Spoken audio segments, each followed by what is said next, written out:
Stu, it feels like it has been a millennium since I last saw you in our last recording, and I wasn't even away that long, but it seems like I have been. How did you survive without me? I went away. I visited some friends for an annual Kentucky Derby Day party up north, always the first Saturday in May. And on another occasion, I'll tell the troops here how I did on that day. We have a big auction of the horses in the race, but I'll leave that. So I put you out of my mind. I couldn't help but worry and wonder, so I ran away. And I thought I was a gallivanter. And look at Stu.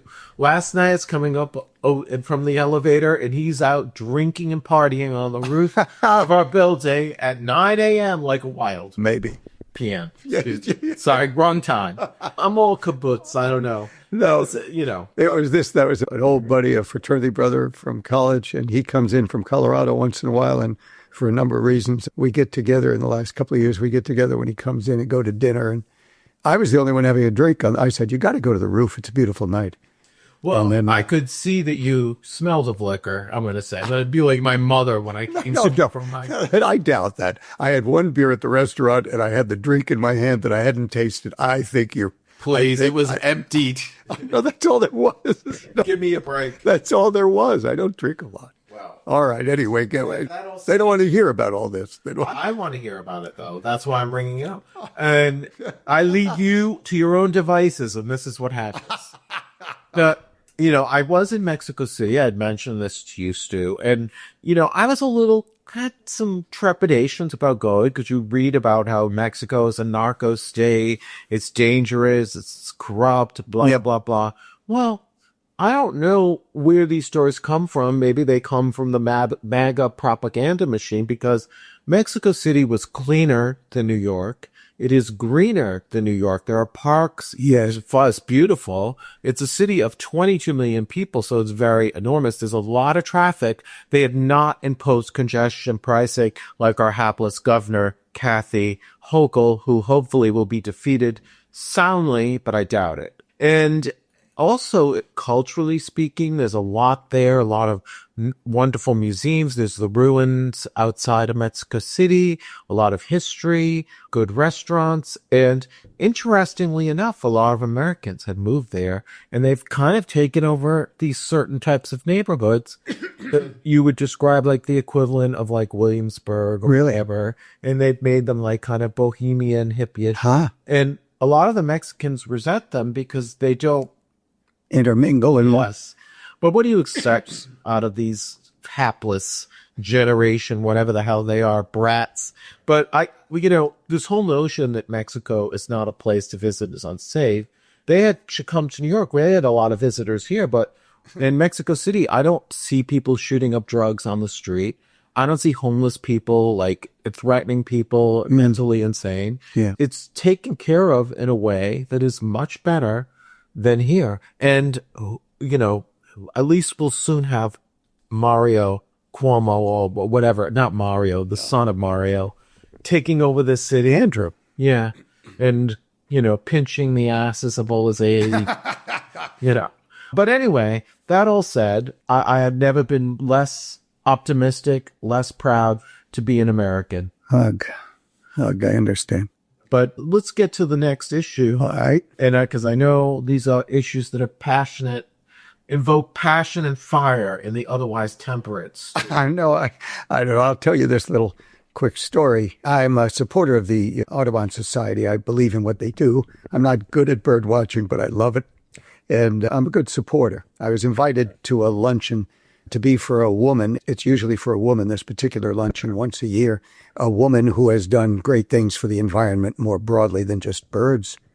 And then it turns out, and I was invited to it, and it turns out to be for who? Jane Fonda. Now, I had no idea that she was doing anything for the environment. Perhaps she is. I'm not debating that. I just have never heard of her in that context. And it could be that they wanted her there because she was about to do something big in the way of money or publicity for the institution. But to have her there, you know, as a lot of my Vietnam vets and I feel, she was a traitor. her presence, her trip to North Vietnam, sitting on artillery barrels in an anti-aircraft seat, an anti-aircraft artillery piece sitting in the seat there. And having those pictures, I'm informed, good authority, that they were eventually shown to men in the so-called Hanoi Hilton, where they were just abused for years and years and came home, with some limbs not in proper order. And so I refused. I told the people just what I've just said to you folks. She was a wonderful actress. I have no question about that. But she was also a traitor. The fact that she went over to North Vietnam and the fact that those pictures that she took and videos got shown to some of the soldiers who were imprisoned there is proof of having given aid and comfort to the enemy. And that's the definition of treason. And for a variety of reasons, she wasn't pursued. But I would never go to a luncheon for that bitch. I like that, Stu, and I like the fact that you're getting all fired up and angry, because normally you're not like this. I'm the one who's like... Well, I would say one other thing. I talked with a Vietnam vet friend, and he said we ought to organize a protest in front of Rockefeller Center. She was going to be up at the top there somewhere for the lunch. And I had a quandary. I don't want to bring any trouble to the Audubon Society. I don't want to demean them.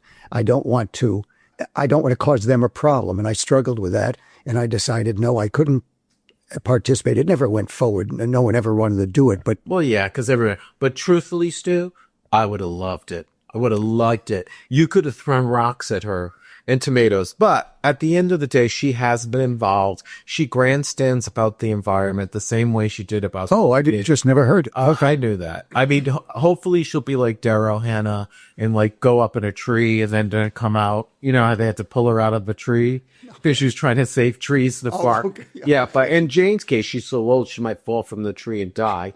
And then will you be rid of her? And then you could protest her funeral. How does that sound? It's an idea.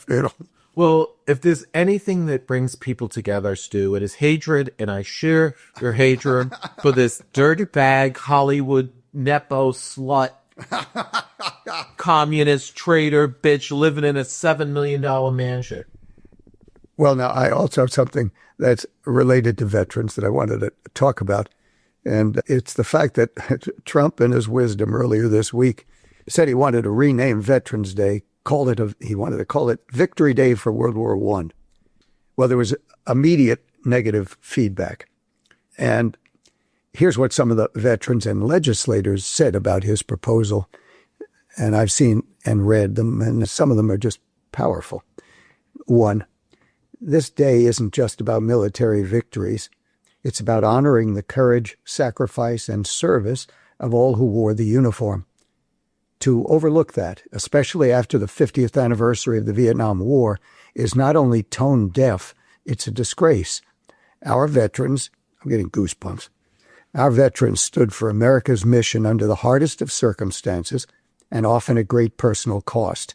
They've earned your respect, not your revisionism. I think that's a telling point. It comes up again and again. He talks certain principles, but then seems to forget about them when it's his pleasure to do otherwise. 2, to narrow the holiday's focus to a single war undermines the sacrifices made by millions of veterans who fought in Vietnam, Korea, Iraq, Afghanistan, etc.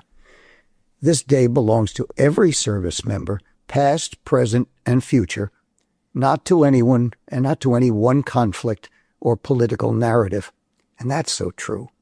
3rd person. This is a lady, a Marine veteran. This attempt at erasure and rewording of history is distressful and dangerous.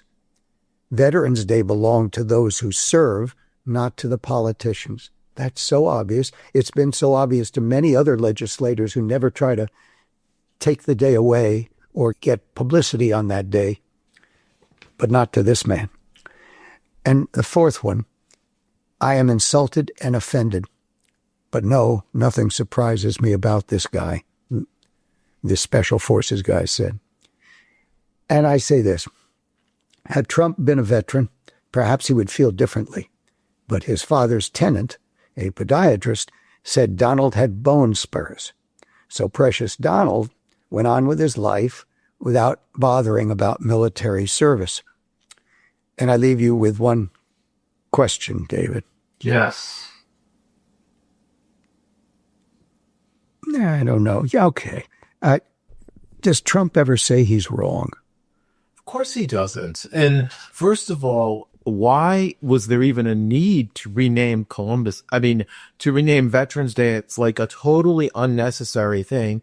And what is this whole game of his is renaming things? He doesn't have, in order to rename Veterans Day, would have to get it passed through Congress. So these executive orders, 200 of his actions have been stopped by judges. Now, they can complain all they want about liberal judges' overreach. That's a significant number because presidents don't govern by executive order.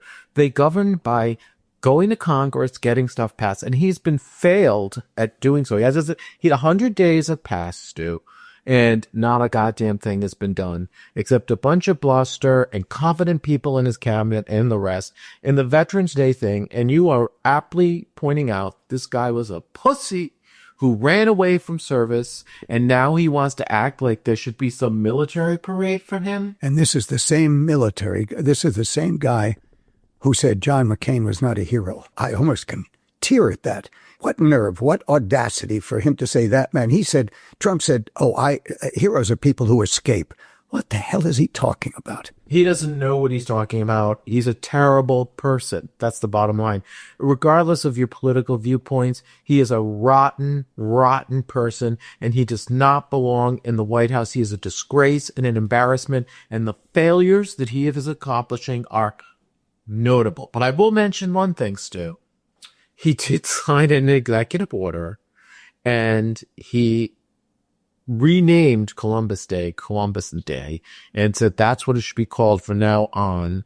And frankly, it was one of the few things I could say I appreciate, because there was nothing that outraged me more when that liberal cackling hoe, Kamala Harris, debased Columbus Day, called it Indigenous Peoples Day, and disgraced the legacy of Italian Americans, and totally misinterprets what Columbus did. He did not bring genocide to America. That is a liberal myth. If anyone commits genocide, it is the liberals, and the educational system they have provided to minorities throughout this country with the teachers' unions, leaving young children without a proper education, without a future, without hope.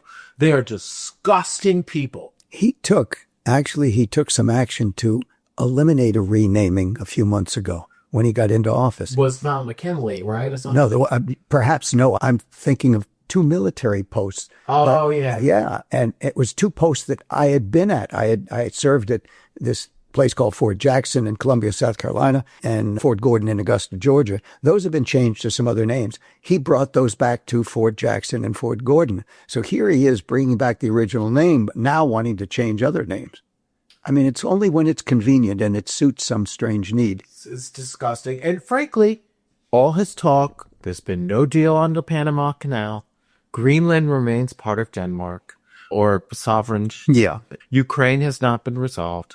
Gaza remains in war. Canada remains an independent country. None of these things are happening. And by the way, no trade deals, except today they vaguely announced terms with the UK. But none of the terms were released. Not yet, yeah. Which is interesting, because if it was a real deal, they'd have terms and conditions. More importantly, I do understand that the Japanese walked away from the table because Howard Lutnick, that bull in a china shop who ripped away the pensions and health care of 9/11 widows, that scumbag, that animal, he when you're doing trade negotiations with the Japanese, they're very polite, of course. And he was trying to. Oh, you don't do that. It's just repulsive. He's a repulsive scum. Yet he's one of the more competent ones compared to Hegseth and the other losers who are part of this gross spectacle of embarrassment. But speaking of embarrassment. Yes. Now, let's talk about Canada. It's not being annexed, and it's not even close to being annexed. And what's funny about it is this whole thing derived from Trump's dislike and being insulted by the former Prime Minister Trudeau. Yeah. In 2008, he made, at a G7 conference, he criticized the U.S. policy at the time on tariffs on Canadian steel and aluminum imports. He said the policy towards Canada was insulting and unacceptable. Trump could never let it go, and he's never, ever forgiven Trudeau for this. And, that's... Well, he's vengeful. When he's on the hunt, it doesn't stop. Right. And so I think that's part of this whole thing of the annexing of Canada, because it's certainly not a serious proposal. It's a ridiculous one. And, as we did a little segment when Trudeau resigned back in January about what a disgusting nepo baby he is, how he pretends to be this liberal progressive, yet when he was younger, dressed in blackface once again, like all good liberals do. And then when he went to India with his family, he culturally appropriated the clothing of the Indians and had his whole family dressed as if they were Indians. I mean, not Native Americans, India, because that's part of the country. Was that offensive? It was very offensive. I mean, it was offensive to me when I saw it. It was ridiculous. What is this white guy doing dressing up like an Indian? Oh, was he there? It was disgusting. All right. And it was just a shameless, repulsive, it was total, he got a lot of bad press. Now, he's history, but due to his unpopularity in Canada, the conservative Pierre Poilievre, I guess, or Poilievre, he was expected to win handily. But Trump comes in, does all his bullshit about the annexation, and there is a stunning victory recently in March of Mike Carney. He is a far left liberal. This was, and he has basically was elected because of the Canadian backlash to Trump's annexation and tariffs. Now, any conservative leader would want allies who share your viewpoint, but this idiot can't even bring that about. Now, Carney met with Trump this week in the White House. Yeah, I saw a bit of it. And was praised lavishly for his victory by Trump. And then Trump went on again about the annexation. Then it got nasty. And it didn't really even get that nasty. Carney basically said, that's not happening. Had to be repeated a couple of times, right? Because Trump kept coming back. Well, it's not over yet or some such thing. Right. But Trump backed away because a man who's never served his country in any meaningful way has no backbone. He's a pussy. And Carney is obviously tougher than him. A Canadian, may I add. A country not noted for their machismo, other than skiing and hockey. Now, in Australia, once again, the far left candidate, Anthony Albanese, he was elected to prime minister, increasing his majority. Now, it wasn't the only reason, but once again, it had to do with the backlash to Trump, and the conservatives are suffering globally because of this man and what he's doing. Now, anyone who wants conservative governance and put an end to this liberal nonsense, we have a left-wing Canadian, a left-wing Australian. These are economically substantive countries, and this is what he's doing with his bullshit. Now, when Reagan was president, one of the greatest presidents of my lifetime, he forged coalitions with the conservative Canadian prime minister.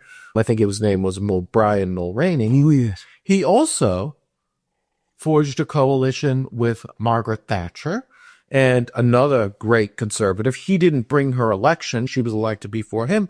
And at the time, we also had a Pope, John Paul, who was also a conservative. And he also worked with Reagan and Thatcher.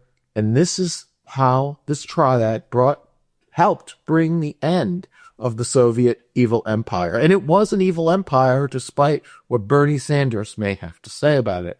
Now, I don't see Trump building an international global coalition. He's helping liberals get elected. And he is also driving China into the hands of Russia. No, he's an isolationist, it turns out. I mean, that's the consequence. I don't think he'd call himself that, but... Right. So this is just the most ridiculous display. And the fact that Canada, which is an ally of us, is repudiating us like this, it's an international embarrassment. And he is an international embarrassment, as is the clowns he has in his administration. But you can't just turn the faucet off when he's gone, whenever that will be. It has consequence. What he's doing is eroding relationships of long term. Absolutely. Allies, Are they our allies anymore? To what degree? Economic partners? The trio of Canada, Mexico, and America was probably one of the strongest forces in economics in world commerce. And what is he doing to it? The way he's tried to arrange for better terms, legitimately better terms of commerce. What is he doing? He does this by attacking and demeaning and threatening. And accomplishing nothing. Because that's what he's done. He has no major legislation, no major trade deal, nothing. All he has is a declining stock market, wars raging around the world, and now we have the conflict between India and Pakistan. Yeah, there's a threat of nuclear. Oh, absolutely. This guy is Biden's, he's making Biden look good, if that's at all possible. Let's get back to the renaming, Stu. Well, this isn't really a renaming. This is a repurposing. Well, I expect you're talking about the matter of Alcatraz. Yes, I am. Now, earlier this week, he directed the administration to, quote, reopen a substantially enlarged and rebuilt Alcatraz to house America's most ruthless and violent offenders, unquote. Well, that proposal has a number of obvious problems, and many I'm sure I can't imagine.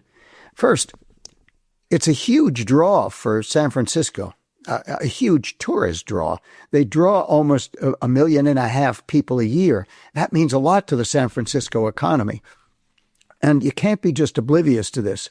And I would get back to what point you made before about how the Trudeau thing lingered and he avenged.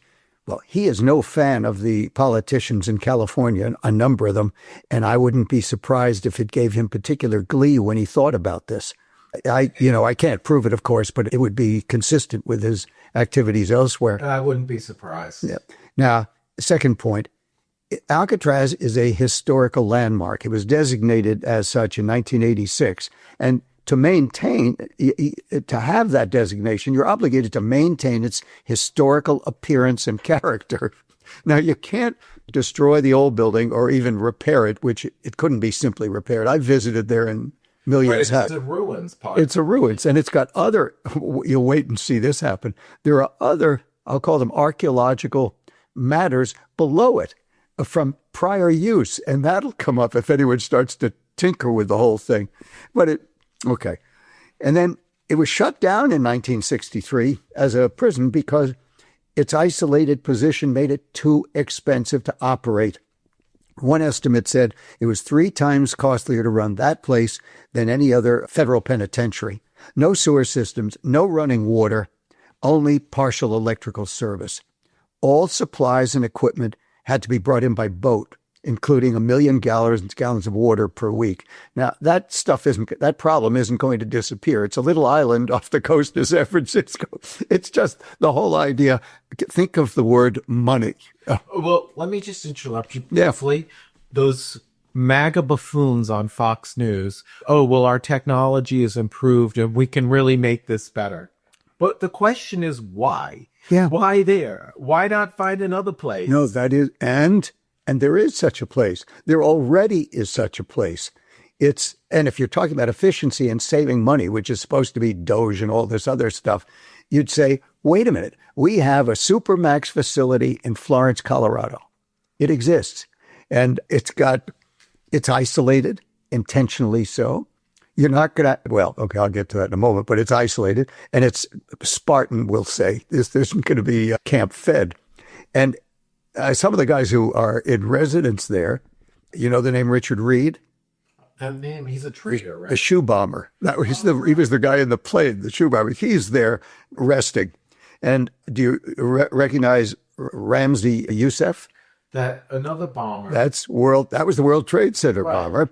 Then there's this guy, Terry Nichols. This is like another bomber, the Oklahoma City. Oklahoma City. You got the trio. He's there. And now I read just the other day, I didn't know this, El Chapo, they say, is there. Now, that's just wonderful. You're not going to get a goddamn tunnel going into Florence, the Supermax out there, or some, a helicopter coming in as they did down and rescue him that one time. I think we pretty much have it covered then. Sure. And, this is just a ridiculous proposal. It has no sense. It's just another distraction. Narcissism and his infatuation with strong men.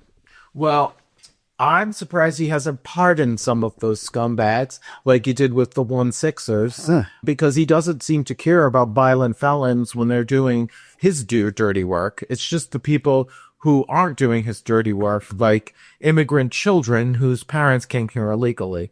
Like, because that's what this was, the Alcatraz thing was spurring, because he's frustrated that he, Karl Rove did an interview recently where he basically said Trump's really screwing up. And one of the things he said about the guy from Maryland that they put, they deported in. Yeah, that of the special and he basically said, just bring it back, prove your case, follow the procedures, and then send him away. Exactly. Correct. But that's not what they're doing, and they don't have the proof on this guy, in my opinion. And if they do, prove it, right? It's just like simple. Everything else that they say. They admitted they made a mistake in the first place, and now there's some hint that there's other information, and he was carrying people across country. Right. But do it. If you got it, fine. Put the bastard away. Well, at least we have Ice Barbie Christino in her $30,000 Rolex watches, her lavishly Botoxed bot face, and all the rest, her fake boobs.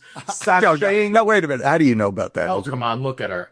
There's nothing real about her. Those but she's a 50-year-old woman. Those things are not real. Okay.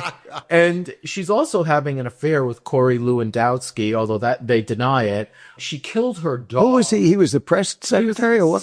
Something Trump lackey. He's in the first batch. Yeah, and he's married too, by the way. Oh. And she also bragged in her memoir about killing her dog. Oh, that's the dog was misbehaved or whatever.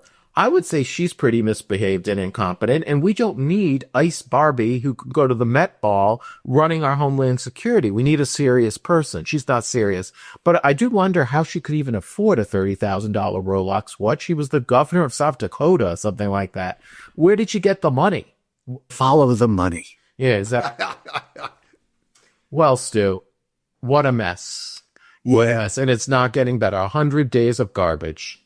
Now... to add insult to injury, Stu, today it has been announced that an American, Robert Francis Prevost, will be Leo the 14th, the first ever American. I missed it. I was doing something else. The white came out, the white smoke? Yeah, he was an American cardinal. He's based out of Chicago. And I'm shocked. I'm a little shocked too, but let's step back to like the Robert Francis, or Leo the 14th. The MAGA retards, once again, have been saying, oh, we need American Pope, blah, blah, blah. We should have an American Pope. And, they were talking about Cardinal Dolan and all stuff. Well, Leo is no Cardinal Dolan, I can assure you of that, Stu. He spent a third of his life in Peru doing missionary work. That guy, I've heard about. And he has Peruvian citizenship. He spent another third of his life in I've heard about this. Working in the Vatican doing international relations, and he had a good reputation generally, and he has a lot of international connections. And on social media posts, Leo condemned J.D. Piglet Vance, as well as Trump, for their immigration inhumanity and for their policies, and how that is not the way. I mean, and J.D. Piglet claims to be a Catholic, although I think he had something to do with killing Pope, because it was the last one who saw him. Caused that guy to have a stroke. So this is not really... I'm still shocked. This is news to me. He's an American, but he's not really an American. He's an international person. Do you think he was a kind of a compromise candidate? How many votes did it take? They said 4. I don't know. He seems to be a progressive. So I don't know. This is not a victory for MAGA. It's the Vatican embracing an American, but an American who's the total opposite of anything Trump has to offer. Now, at Pope Francis's funeral, Trump and his Russian prostitute wife, Melanoma, they went to the funeral, as many world leaders do. Sure. Most world leaders wore dark, respectful colors. Trump wore a blue suit, which was condemned for being disrespectful because he was not in proper funeral attire for a pope. What does Lady have? I don't even know what she had on. I mean, I'm sure once she took her clothes off, we could find the strap on. But not only that, the casket was in St. Peter's in the Vatican. Yes. And it had a barrier around it, which you weren't supposed to walk over when you went to pay your respects. Every leader paid respect to that boundary. It is considered sacred ground in the Catholic Church. Yet melanoma and Trump stepped over the barrier. And that also led to condemnation. And of course, all his apologists like, oh, you're making a big deal out of nothing. We look bad when an American president... And we is all of the rest of us. Yes. And our nation, our reputation. It is disgraceful. Now, to add insult to injury, before they selected the new pope, this draft-dodging coward, he did an AI image of himself, and he said he should be the pope. He was a papal. I saw that. Now, there was some backlash from Catholics about it, and the White House responded, as did his apologist on Fox News. Oh, it was funny. It was a joke. No, it's sickening. It really is sickening. And this guy who's been divorced multiple times, cheated on his wife, paid off a porn star, is pretending to be the Holy Father. It's an insult to all of us. I was born Catholic. I'm not very religious. I'll openly acknowledge I don't even agree with half of that crap. But it was offensive. Now, what's interesting, this story didn't even get that much play. I picked up on it because a little bird brought it up to me, my friend.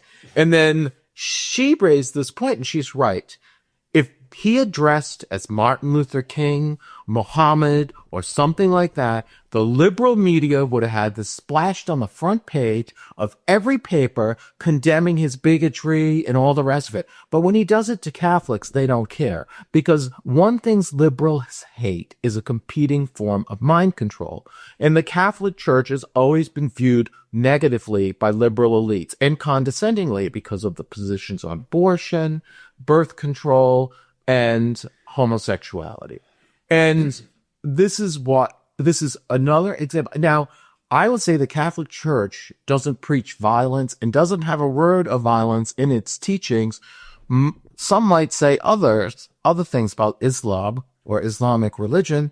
And there's even quotes from the Quran about the edge of the sword and all that kind of stuff.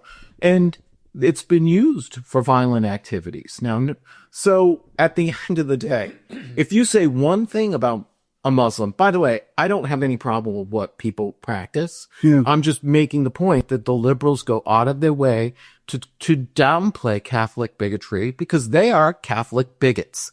And another thing, liberals like to talk about helping the downtrodden, helping people. They don't do shit. Randy Weingarten and the teachers union should be put in Alcatraz for what they've done to America's school children. Meanwhile, the Catholic Church throughout the world provides education to people who would not necessarily get a good education. And they're certainly not going to get it here in New York City or anywhere else at the hands of Kathy Hochul and Bill de Blasio. I got something for you on this subject that you didn't anticipate. Go ahead. I wandered through Burma at one point, and it was occupied by military forces. And I went out into the countryside, and I happened to go into a church.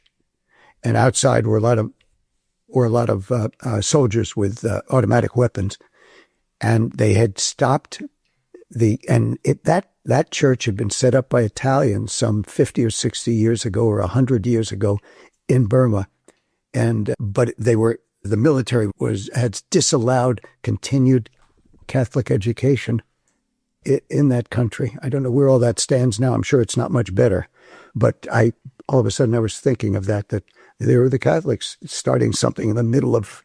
Well, we're certainly not going to see AOC, Bernie Sanders helping people in Africa get an education or anywhere else for that matter. And Burma is in Asia, right? Yeah.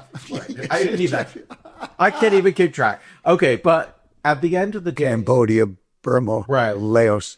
Oh, you would know because you actually served in Vietnam. No, but Burma's just another world. It's another day I'll tell you some stories. Stu loves to go to places he shouldn't go. Well, I want to just take him to Carbone. He wants to go to some place in Brooklyn where the rat feces is spewing onto the place. But at the end of the day, Stu, I've had it with liberal elites in their contempt for Catholicism. If you're going to condemn religious bigotry against Muslims, you got to do the same with the Catholics. And frankly, the Catholics have done a lot of good there's a lot of negative stuff, don't get me wrong, and I'm well aware of the child sex abuse scandal, but if you go to New York Hospital, the psychiatric ward there, you want to know who's there who's been molested by, there's a very high rate of pedophilia, molestation, Hasidic Jews, okay? Yes. Because the whole psychiatric ward is got these traumatized kids who have been sexually molested, most of whom are Hasidic. Now, I'm not making any generalizations, but we don't hear about that. We only hear about the Catholic priests.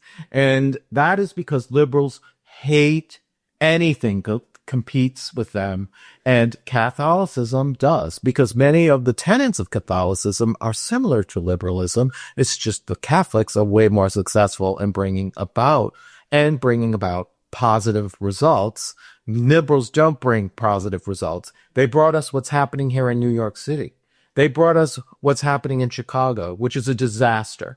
Now, this bishop, not this pope, this cardinal, he is from Chicago, and he's got a Spanish and Italian background. I'm very happy about that, because it should be an Italian pope. It should not ever be an Irish pope. Don't get me started. But this is not a MAGA pope. You're a self-starter. I would have nothing to do with causing it to start up.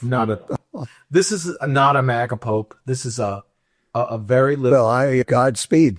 Yeah, and good luck to him. I'm sure he'll look fantastic in all those robes.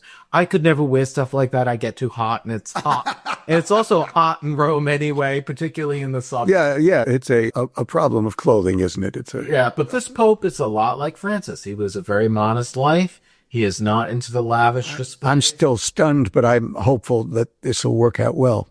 I'm sure it will. It's got to work out better than what we've got. But on that note, Stu, may I say, Viva il Papa, go to hell, Donald Trump. Your first 100 days have been a disaster. Thank you for that summary. I'm here for you. All right, so I hope you all tune in. We'll be on Apple, Spotify, and the like. Please leave comments. I will be sure to acknowledge them namelessly, and if you criticize me, I will discuss what you've said and probably mock you, but I won't use your name. Thank you. Bye.